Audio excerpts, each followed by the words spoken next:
할렐루야. 할렐루야. 오늘도 좋은 아침입니다. 제가 오늘 목소리가 조금 컬컬한데 이해하시고 들으시기 바랍니다. 오늘은 7대 명절의 축복 20번째 나팔절 첫 번째 말씀입니다. 말씀 제목은 예수님은 반드시 오신다 말씀입니다. 잠깐 기도하고 시작하겠습니다.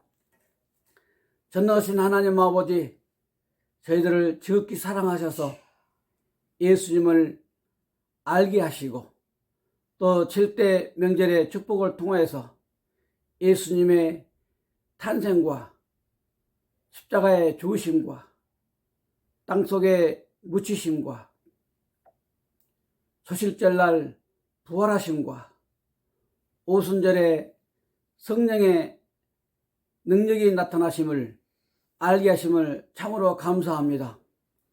사랑의 주님, 오늘은 이제 오순절이 지나고 나팔절에 대해서 공부하기를 원하오니 주의 성령을 부어주셔서 이 말씀을 잘 깨달아 알아서 주님 오시는 그날 하나님께 이름이 불림당하며 주님께 올림받는, 들여 올림받는 축복을 받을 수 있도록 도와주시옵소서.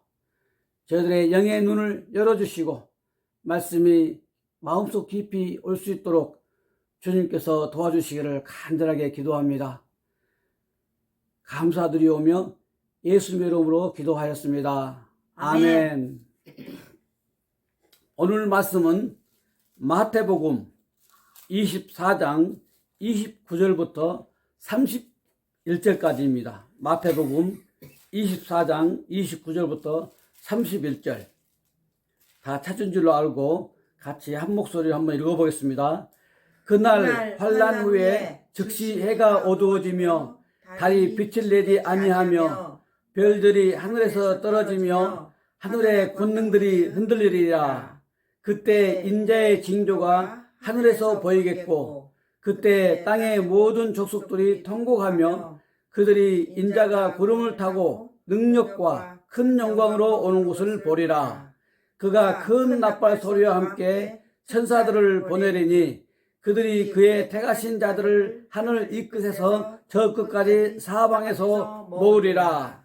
아멘. 우리는 그동안 7대 명절을 공부해 왔습니다. 유월절, 무교절, 소실절, 오순절 네 가지 절기의 축복에 대해서 공부했습니다. 오늘은 드디어 나팔절에 대해서 공부를 하게 됩니다.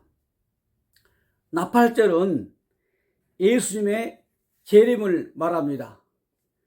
구약시대에 이 예수님이 다시 돌아옴에 대한 모형으로 나팔절로 이렇게 그려냈습니다. 나팔절이 되면은 양각나팔을 이렇게 붑니다. 양각나팔이라 하면은 양의 뿔로 만든 그 나팔을 말합니다. 양의 뿔은 큰 것이 있고 적은 것이 있는데 또 사용도도 여러 가지가 있다고 합니다. 중동 쪽에서는 그 기름이 귀한데 그 양의 그 속이 비었기 때문에 그곳에 기름을 담아서 쓰기도 했으며 또 특별히 이스라엘 백성들은 그 양의 끄트리를 자르고 심지를 넣어가지고 부르면은 양각 나팔이 됩니다. 불면은 우 소리를 냅니다. 우리가 영화에서 보면은 여호수아가 10계에서 보면은 여호수아가 그 이스라엘 백성이 이제 모세가 그 시내산에서 양각 나팔을 불지 않습니까? 우 부릅니다.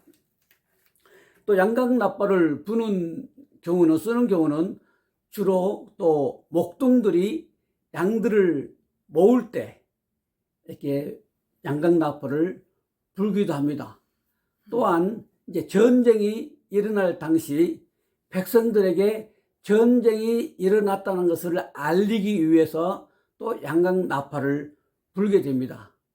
또 다른 경우에서는 이 나팔을 부는 경우는 나팔절 날파절에 양각 나팔을 부르면서 모든 백성들에 하여금 성회에 참석하도록 하나님의 집에 와서 하나님께 예배 드리도록 이렇게 양각 나팔을 불러서 사람을 모으게 되는 것입니다.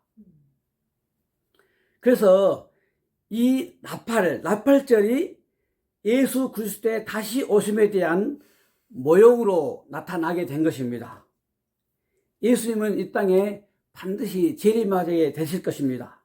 아멘. 재림하실 때 예수님은 내가 다시 지금 오고 있다 하고 나팔을 불러서 사람들에게 가르쳐주고 있는 것입니다. 아멘. 전쟁이 났으니까 사람들에게 가르쳐준 것처럼 예수님이 내가 온다 하는 것을 사람들에게 가르쳐주고 그 다음에 내가 오면서 사람들을 불러 모으는 마치 목자들이 양떼들을 모은 것처럼 모으는 그런 것으로 나팔을 이렇게 불게 되는 것입니다. 아멘. 아멘. 그래서 마태복음 24장 30절부터 다시 한번 읽어보겠습니다.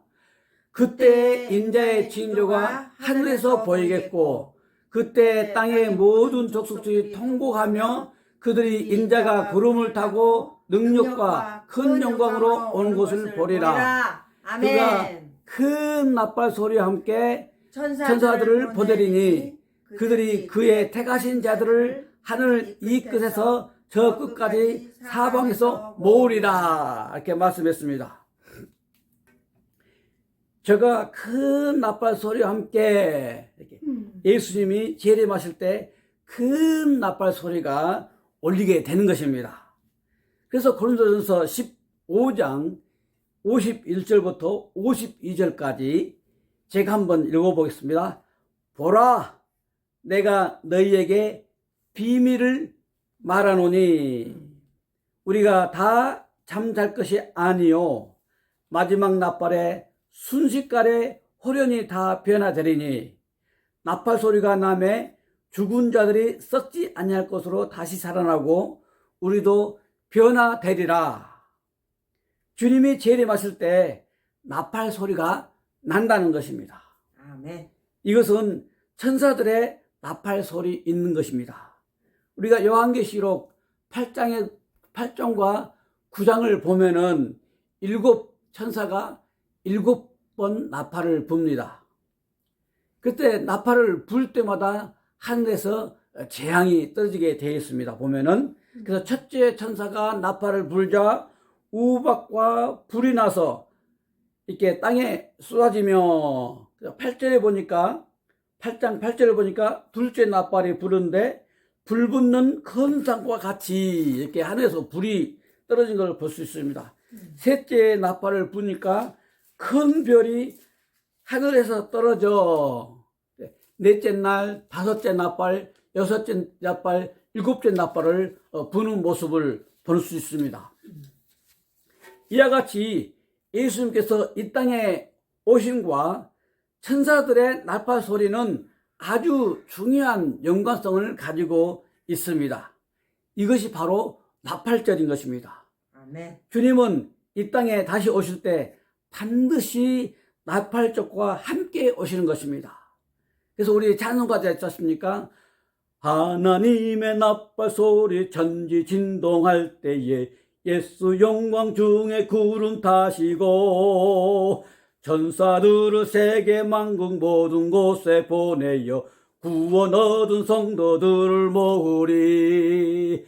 나팔 불 때 나의 이름 나팔 불 때 나의 이름 나팔 불 때 나의 이름 부를 때에 잔치 참여하겠네.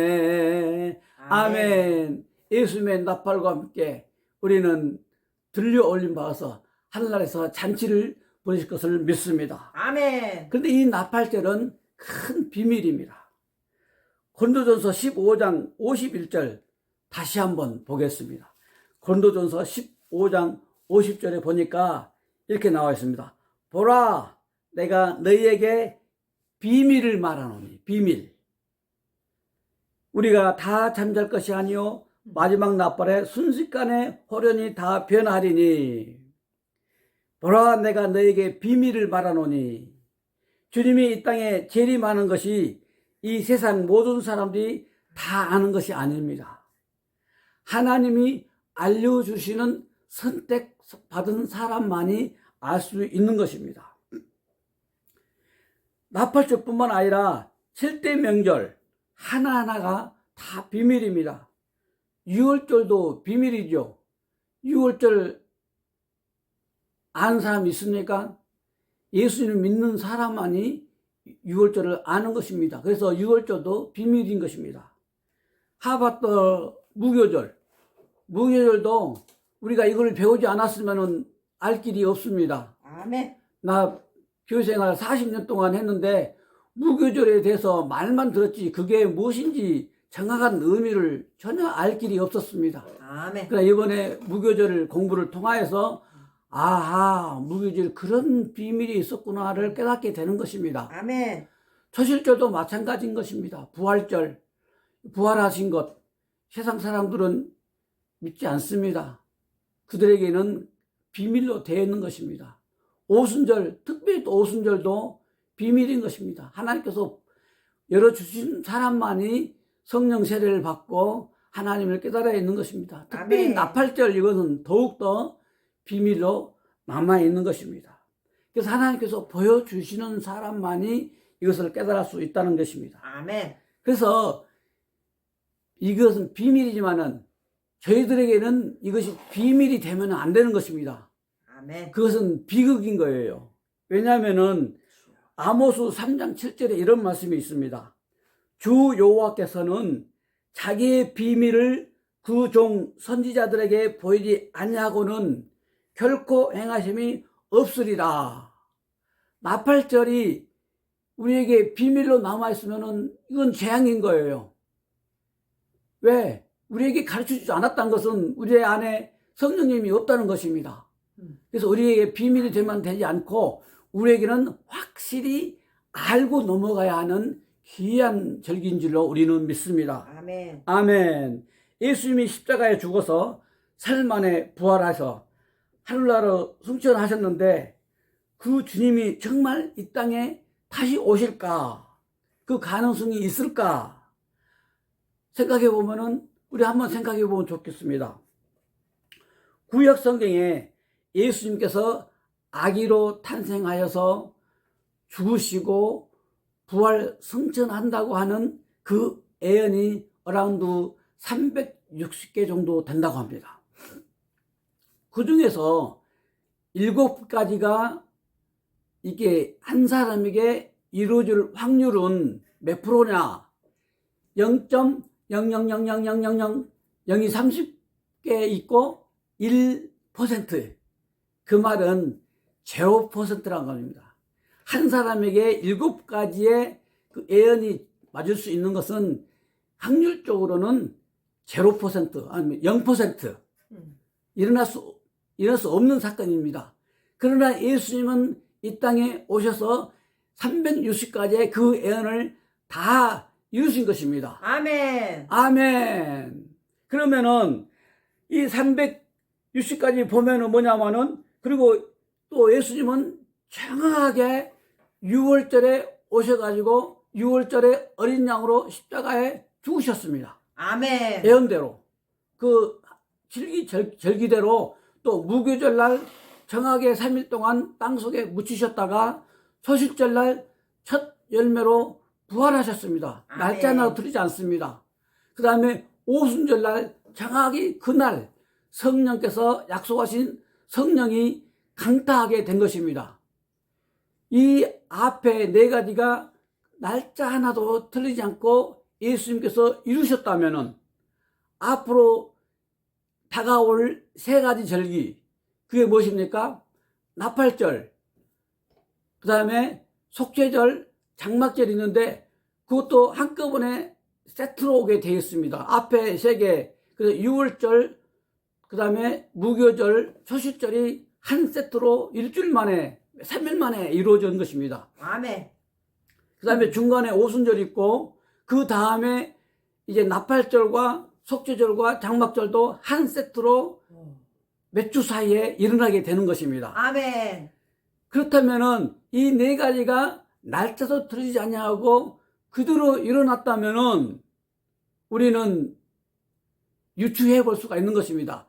나팔절 때 예수님은 다시 온다는 그 사실이 100% 가능성이 있는 것입니다. 아멘. 우리는 정확히 모르지만은 하나님은 그 절기를 통해서 우리에게 비밀로 해놓지 아니하시고 이런 유추를 통해서 예수님이 언제 오실 것인가를 유추해 볼 수 있도록 우리에게 말씀하신 것입니다. 아멘. 그래서 우리는 늘 깨어서 이 나팔절 때 예수님이 올 가능성이 있다는 것을 우리는 알 수가 있는 것입니다. 아멘. 아멘. 우리는 정확히 그 시와 날짜는 알 수가 없습니다. 어느 해 나팔절인지, 또 나팔절은 비밀로 있기 때문에 언제 오실지 알 수는 없지만 분명한 사실은 예수님은 나팔과 나팔 소리와 함께 이 땅에 오신다는 사실입니다. 아멘. 아멘.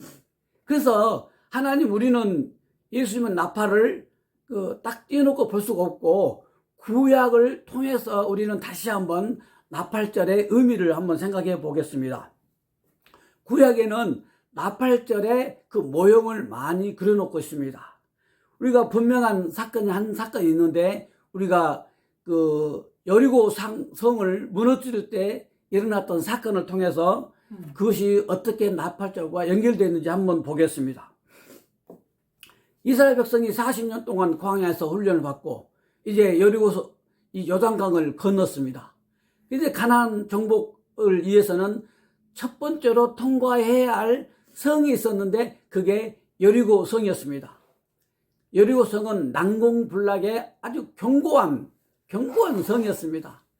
감히 이스라엘 백성들이 뚫을 수 있는 그런 성이 아니었습니다.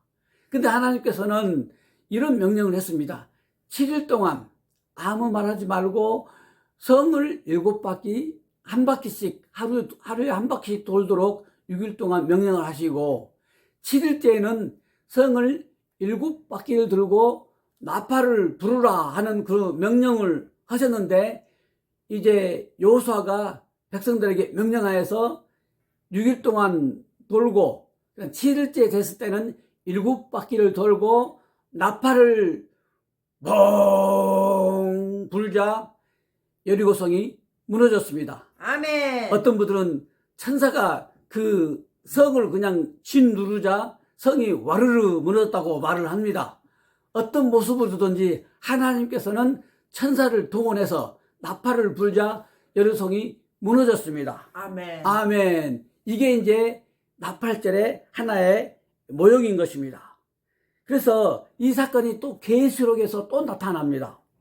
요한계시록에 7나팔, 우리가 앞에서 7번 나팔을 말씀드렸던 것처럼 7나팔과 7재앙이 있는데 여리고 성에서 예표로 나타난 것입니다.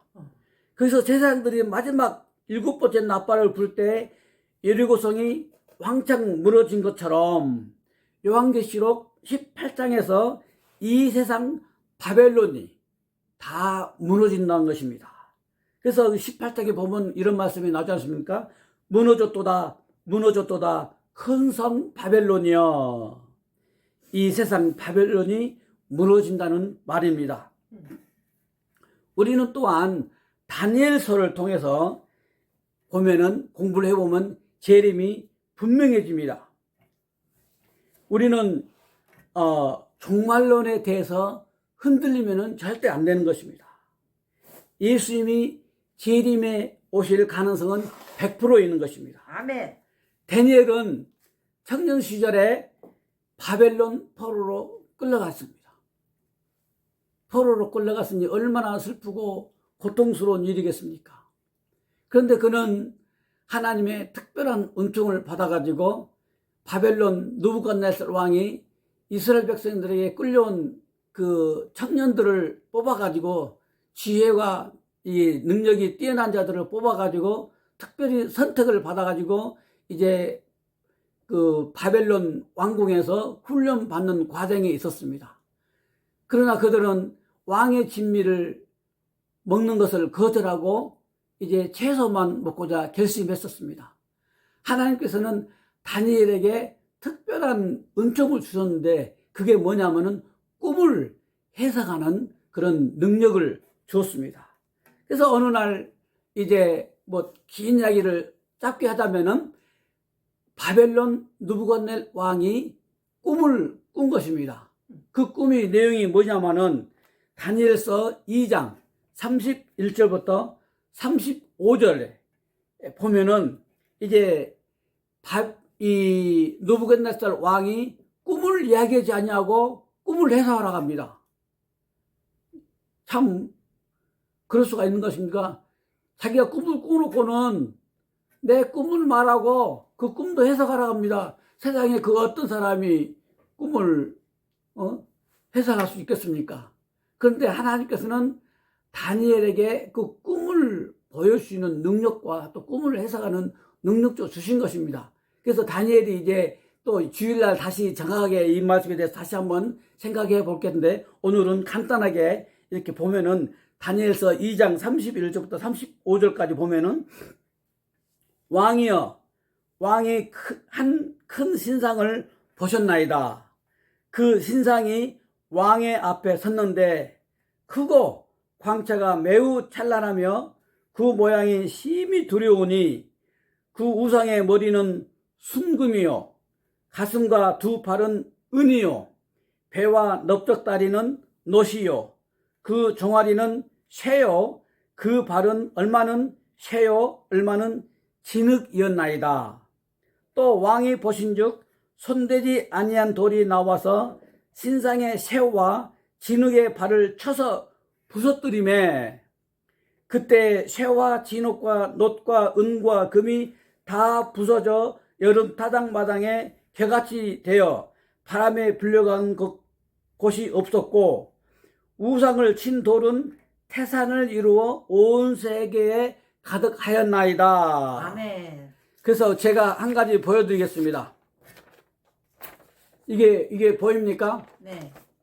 이거 보면은 이 그림 한 장을 보면은 다니엘서를 전부 이해할 수 있습니다. 어제 제가 우리 성도님들에게 보내준 이 그림입니다.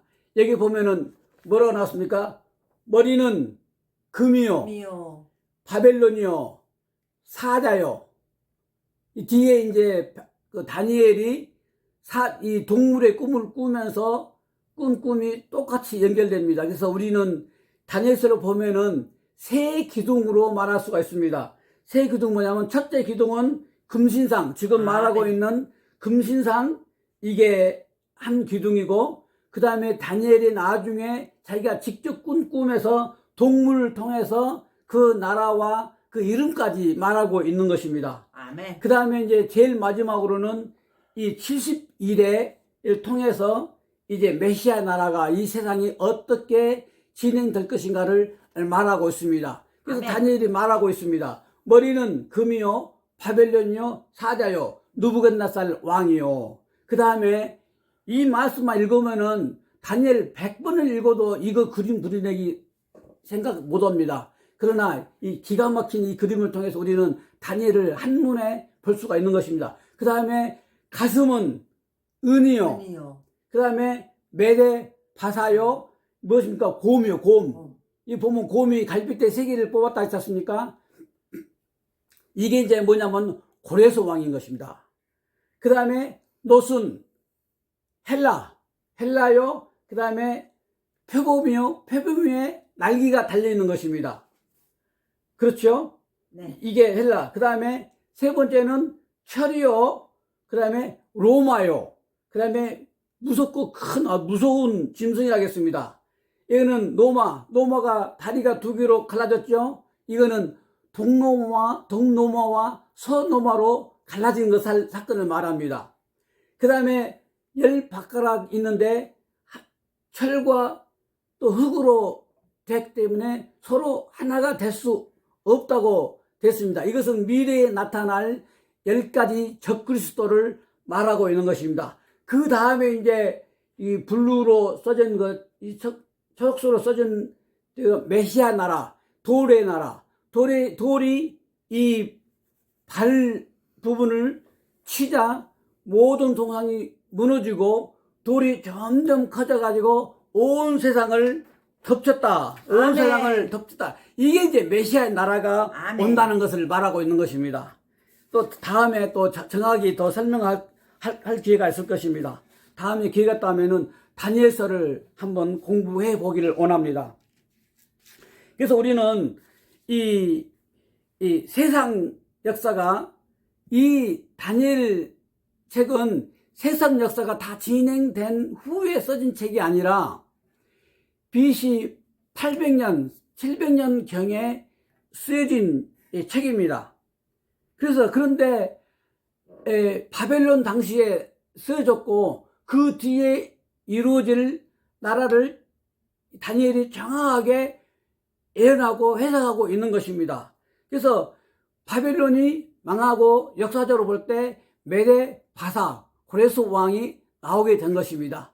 그 이야기를 듣자면 너무 흥미진진한 이야기들이 많은데 여기서는 시간이 없어서 말할 수가 없고 나중에 다니엘서 공부할 때 정확하게 한번 공부해 보기를 원합니다. 아멘. 그 다음에 페르시아 제국이 망하고 되고 그 다음에 헬라가 오게 된 것입니다. 그 다음에 헬라가 제국이 망하게 되고 로마 제국이 오게 된 것입니다. 그래서 로마 제국이 두 개의 나라로 나눠졌기 때문에 동로마와 소로마로 갈라지게 되었습니다. 그래서 10개 발가락이 있고 그 10개 발가락은 앞으로 올 이 적그리스도를 말하고 있는 것입니다. 그래서 이 메시아의 그 돌의 나라가 발을 치자 우상이 완전히 무너지고 메시아 나라가 도래했다. 그리고 영원한 성 새 예루살렘을 창조하신 그것을 지금 말하고 있는 것입니다. 아멘. 메시아 왕국이 분명히 올 것입니다. 아멘. 이거는 예수님의 재림과 함께 오게 되는 것입니다. 아멘. 아멘. 세상의 역사가 우리 노스트라다무스는 그 책을 보면은 아주 굉장한 내용이 나옵니다. 그런 그 세상 예언가입니다. 그 애는 정말 대단한데, 그 히틀러가 독일에서 나타나가지고 피를 많이 흘리는 전쟁을 일으킨다고 예언을 했습니다. 그가 그냥 어떤 나쁜 사람이 온 것이 아니라 이름을 정확하게 히틀러라는 말을 하면서 예언을 했습니다. 대단한 것이죠. 이와 같이 다니엘서의 예언에 보면은 똑같은 일이 벌어집니다. 헬라라는 이름, 그 메데 바사라는 이름까지 다 말하면서 말하고 있고, 그 다음에 고레스라는 이름도 벌써 이미 예언되어서 나오는 것입니다. 아멘. 아멘. 그래서 머리는 금이요 바벨론이요 사자요, 가슴은 은이요 페르시아요 곰이요, 배는 노시요 헬라요 퍼뷸이요, 두 다리는 로마요 철이요 크고 무서운 짐승이요, 발가락은 10개요 미래의 나라요 적그리스도요. 이렇게 아멘. 우리가 한마디로 요약할 수가 있는 것입니다. 이제 마지막 한 사건이 남아 있습니다. 돌이 내려오는 일인 것입니다. 그것이 예수의 재림을 말하고 있는 것입니다. 아멘. 돌이 하늘에서 내려와서 동상에 10발가락을 치니 동상이 와르르 무너졌습니다. 계시록 18장 2절에 보니까 무너졌도다 무너졌도다 큰 성 바벨론이여, 이 세상은 역사는 끝난다는 것입니다. 그리고 돌이 점점 커져서 이 세상을 덮쳐버렸습니다. 이것이 메시아의 나라요 예수님의 재림을 말하는 것입니다. 아멘. 다니엘이 예언한 것이 세상 역사 속에서 정확하게 이루어졌습니다. 이제 마지막 남은 것은 하늘에서 돌이 내려오는 것입니다. 다니엘이 예언한 것이 역사 속에서 정확히 이루어졌다면 앞으로 돌이 내려와서 이 세상 바벨론을 무너뜨리고 메시아 나라를 이루실 것이라는 것을 우리는 확실히 믿을 수가 있는 것입니다. 아멘. 예수님은 성경에 예언된 그대로 재림하십니다. 아멘. 아멘. 주님 다시 오시네 곧 오시겠네, 깊은 잠을 깨어나 나팔 불며 오시는 신랑 예수님 어서 맞으러 가자. 아멘. 크고 놀라운 불같은 그날이 새벽같이 오리니 할렐루야 할렐루야 주여 어서 오소서. 아멘. 아멘. 로든나무 성교교회 성도 여러분, 예수님이 재림이 믿어집니까? 아멘. 아멘. 우리는 예수님의 재림에 대해서 미지근하면 안 됩니다. 다니엘서도 말한 것처럼 예수님은 분명히 재림하십니다. 우리는 이것을 마음에 분명히 해야 합니다. 그런데 우리가 어떻게 예수님의 재림을 분명히 하고 예수님의 재림을 기다리는 삶을 살 수가 있는 것입니까? 성령을 세게 받아야 되는 것입니다. 오순절이 분명치 아니하면은, 또 성령세를 받지 아니하면은 이 말씀이 우리 속에 들어오질 않습니다. 이 말씀이 들어올 힘이 없어요. 그래서 우리는 오순절에 성령의 세를 세게 받아야 이 나팔절의 은혜가 세게 오게 되고 보증이 되는 것입니다. 아멘. 오순절에 성령의 세례가 강타하여서, 우리 마음에 강타하여서 나팔절이 분명해지고 예수님의 이름이, 예수님이 오실 때 들림받는 우리의 성도들이 되기를 예수 이름으로 축원합니다. 아멘. 아멘. 기도하고 마치겠습니다. 걸어가신 주님 참으로 감사합니다. 오늘 예수님의 재림에 대해서 분명한 역사적인 사실을 통하여서 배웠습니다. 주님, 저희들이 미지근한 이 신앙을 버리고 예수님이 오신다는 분명한 소망을 가지고 한 사람도 이 땅에 남겨지지 않냐고 모두 들림받는 저희들이 되게 도와주시옵소서. 아멘. 감사드리오며 예수님의 이름으로 기도하였습니다. 아멘. 아멘. 할렐루야.